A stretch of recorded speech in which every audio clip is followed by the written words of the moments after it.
ભરૂચની ઝઘડિયા જીઆઈડીસીમાં ભીષણ આગ લાગવાની ઘટના ઘટી। મેટ્રોપોલિટન એક્ઝિચેમમાં ભીષણ આગ લાગી છે। ઘટનાના પગલે ફાયરના ટેન્કર્સ જે છે તે ઘટના સ્થળે દોડી આવ્યા છે।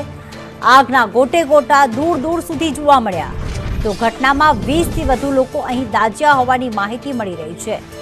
જે આખી ઘટના બની છે જીઆઈડીસીમાં, ઝઘડિયા જીઆઈડીસીમાં બની છે કે જ્યાં ભીષણ આગ લાગી છે।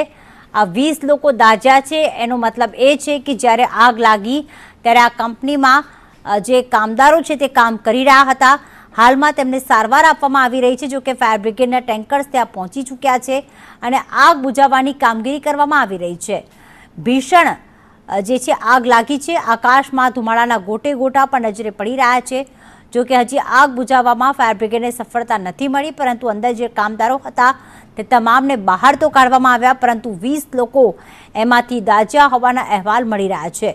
હવે અપડેટ એવી નથી આવી અત્યાર સુધી, કારણ કે અપડેટ મેળવવાનો પ્રયાસ કરવામાં આવી રહ્યો છે કે ગંભીર રીતે દાઝ્યા છે કે માત્ર નાની મોટી જે દાઝ્યાની ઈજાઓ પહોંચી છે।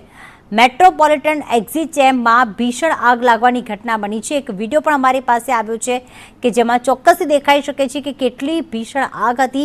અહીંયા કોઈ કેમિકલ હતું કે નહીં, આગે વિકરાળ સ્વરૂપ કેવી રીતે ધારણ કર્યું, આસપાસ કોઈ નુકસાન થયું છે કે નહીં તે એક તપાસનો વિષય, પરંતુ 20 લોકો દાઝ્યા હોવાની માહિતી મળી રહી છે।